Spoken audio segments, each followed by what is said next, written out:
नमस्कार, NMF news पर आप सभी का बहुत स्वागत। मैं हूं आपके साथ अभिषेक पुंडीर। आज बात करेंगे मिल्कीपुर की। उपचुनाव मिल्कीपुर में होना है। जो पिछली 9 सीटों पर उपचुनाव हुआ उसी दौरान होना था, लेकिन कुछ कोर्ट की वजह से, कुछ कोर्ट के फैसले की वजह से चुनाव नहीं हो पाया। योगी आदित्यनाथ और अखिलेश यादव दोनों की प्रतिष्ठा इस सीट पर दांव पर लगी है, क्योंकि अवधेश प्रसाद यहां से चुनकर आए हैं और इनके नेता अखिलेश यादव, राहुल गांधी अयोध्या का राजा तक इन्हें बता चुके हैं। अयोध्या हार गई बीजेपी, यह प्रचारित किया गया, जबकि हारी गई थी फैजाबाद सीट। खैर, जो प्रचारित किया गया अब उसका बदला मिल्कीपुर से लेना चाहती है बीजेपी। अखिलेश यादव की तरफ से, समाजवादी पार्टी की तरफ से अवधेश प्रसाद के बेटे अजीत प्रसाद को टिकट दिया गया, लेकिन खेला यही हुआ। इससे पहले सूरज चौधरी जो दलित नेता हैं, उनसे वादा किया था अवधेश प्रसाद ने कि भैया हमने ये सीट छोड़ रहे हैं, यहां उपचुनाव होगा, तुम मुझे सांसदी में वोट दो, जिताओ, उसके बाद तुम्हें टिकट दे देंगे हम मिल्कीपुर से उपचुनाव सीट पे। लेकिन अखिलेश यादव से कहकर फिर उन्होंने ये टिकट अपने बेटे अजीत प्रसाद को दिलवा दिया। ये आरोप खुद लगाए हैं सूरज चौधरी ने, जिन्होंने अब आजाद समाज पार्टी, चंद्रशेखर की जो पार्टी है, उसका साथ थाम लिया है और वहीं से अब वो इस चुनाव के मैदान में उतर रहे हैं। तो सूरज चौधरी की तरफ से धोखा देने के आरोप लगाए गए हैं अवधेश प्रसाद के ऊपर। सूरज चौधरी का कहना है कि 2022 में मैंने तन मन धन से मेहनत कर अवधेश प्रसाद को मिल्कीपुर से चुनाव जितवाया था। जब उन्हें लोकसभा का चुनाव लड़ने का मौका मिला तो उन्होंने कहा कि अब इसमें मेरा सपोर्ट करो, मैं उपचुनाव में तुम्हें टिकट दिलवाऊंगा। लेकिन जब सांसद बन गए तो मुझे धोखा दे दिया और टिकट अपने बेटे को दिलवा दिया। मिलने गया तो कहने लगे पार्टी जिसे चाहेगी टिकट देगी, इसीलिए मैंने पार्टी छोड़ दी। आज भी मेरे साथ सपा के लोग जुड़े हैं, वो मेरा समर्थन कर रहे हैं। दलित सूरज चौधरी ने खुद को मिल्कीपुर का स्थानीय निवासी बताया। बाकी बीजेपी और समाजवादी पार्टी के जो कैंडिडेट हैं उन्हें बाहर का कैंडिडेट बताया। बीजेपी की तरफ से चंद्रभान पासवान यहां से चुनावी मैदान में है। अब मिल्कीपुर का जो समीकरण है उसे भी समझ लीजिए।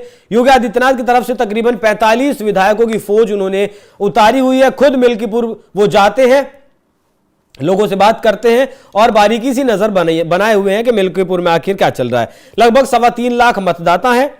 दलित वोटों की बात करें तो 60,000 हैं और पासी समाज के वोट यहां यादव समाज के वोट यहां लगभग 65,000 है। ब्राह्मण 50,000 है, मुस्लिम 35,000, ठाकुर 25,000 और गैर पासी दलित 50,000, मौर्य 8,000, चौरसिया 15,000, ये यहां का आंकड़ा है। लेकिन मिल्कीपुर में जो समीकरण है वो MY समीकरण नहीं है, बल्कि DMY है, दलित मुस्लिम यादव।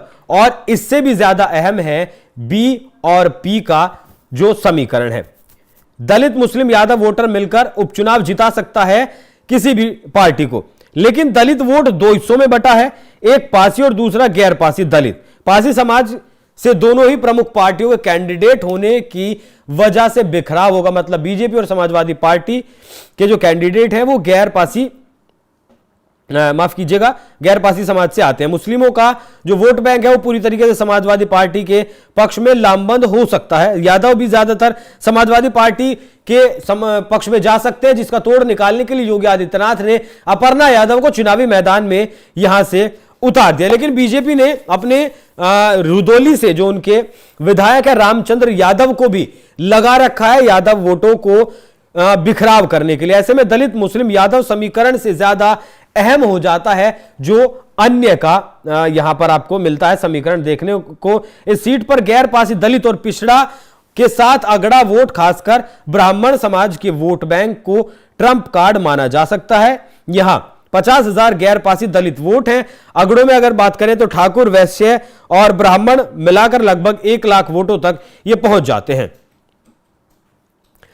मिल्कीपुर विधानसभा सीट पर जीत के लिए सपा और बीजेपी दोनों ही अपने अपने लिहाज से समीकरण बना रहे हैं, लेकिन निगाहें अपर कास्ट और गैर यादव OBC वोटों पर है। बीजेपी की कोशिश पासी वोटों में सेंधमारी के साथ साथ गैर पासी दलित, अन्य पिछड़ा और अपर कास्ट को साध कर जीत दर्ज करने की है। बसपा के उपचुनाव में ना होने से बीजेपी को यह फायदा मिल सकता है। अब आप यहां समझिए, अगर यहां सूरज चौधरी जिनसे वादा किया गया था, अगर ये उनके उम्मीदवार होते तो एक तो वहां के स्थानीय नेता हैं, मजबूत नेता बताए जा रहे हैं दलितों के, दलित वोट लामबंद होता, मुस्लिम वोट लामबंद होता, यादव वोट में थोड़ी बहुत छिटपुट सेंधमारी हो सकती थी, जैसे अपर्णा यादव हुए या फिर और उन्होंने अपने बगल के विधायक रामचंद्र यादव को उतारा है, वहां थोड़ी छिटपुट सेंधमारी हो सकती थी। लेकिन दलित वोट बैंक पूरी तरीके से लामबंद हो सकता था, मुस्लिम वोट बैंक पूरी तरीके से लामबंद हो सकता था, और मुस्लिम वोट बैंक, माफ कीजिएगा, यादव वोट बैंक, तो तीनों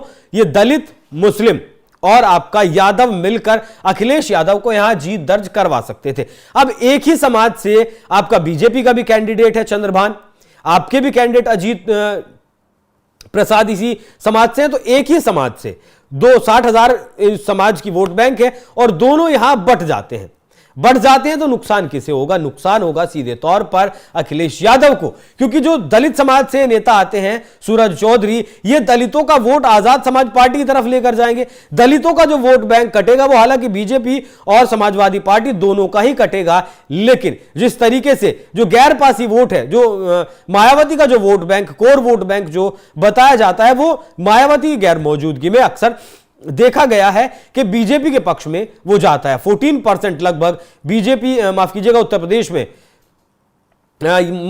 मायावती का वोट बैंक दलितों का माना जाता है। अगर किसी सीट पर कहीं 10% हो सकता है, कहीं 8% हो सकता है, लेकिन ये वोट बैंक जाता मायावती को ही है, लेकिन मायावती इस चुनाव में नहीं है, तो सीधा सीधा सा फायदा हो सकता है बीजेपी को। तो क्या ऐसा कहा जा सकता है कि जो धोखा सूरज चौधरी को अवधेश प्रसाद ने दिया है, वो धोखा सीधे सीधे उन्होंने अखिलेश यादव को दे दिया है पुत्र प्रेम में?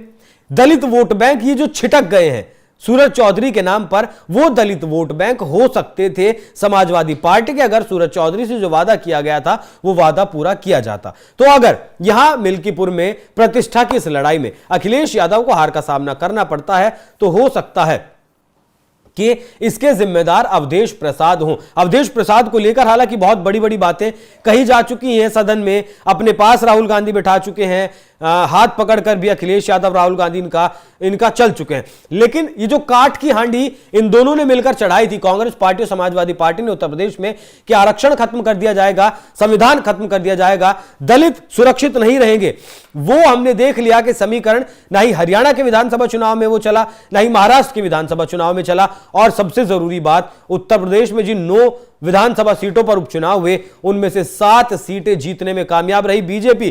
कुदर की जिस सीट पर 64% मुस्लिम है, उस सीट पर समाजवादी पार्टी के कैंडिडेट को अगर 28, 30, 32 हजार वोट मिलते हैं और उनकी जमानत जब्त हो जाती है, तो यह दिखाता है कि लोकसभा में जो समीकरण थे वो समीकरण अब नहीं है। सबसे बड़ी बात, 45 विधायक इस सीट पर काम कर रहे हैं, खुद योगी आदित्यनाथ काम कर रहे हैं, अपर्णा यादव को इस सीट पर उतार दिया गया है। मकसद सिर्फ यह है कि मिल्कीपुर को जीतकर वो बदला लेना है जो प्रचारित किया गया था विपक्ष की तरफ से लोकसभा चुनाव में कि बीजेपी हार गई। तो आपकी क्या राय है कि योगी आदित्यनाथ ऐसा कर पाएंगे, मिल्कीपुर सीट को जीत पाएंगे? हालांकि जब से सीट बनी है तब से 2 बार सिर्फ बीजेपी जीती और 4 बार यहां समाजवादी पार्टी का प्रभुत्व इस सीट पर देखने को मिला है। पिछली बार भी जो वोटों का मार्जिन रहा था वो 13,000 के लगभग रहा था। समाजवादी पार्टी को 1,03,000 वोट मिले थे और बीजेपी को बाबा गोरखनाथ जो वहां से खड़े थे 90,000 वोट उन्हें मिले थे। तो 13,000 की जो खाई है, क्या योगी आदित्यनाथ इसे पाटने में कामयाब हो पाएंगे?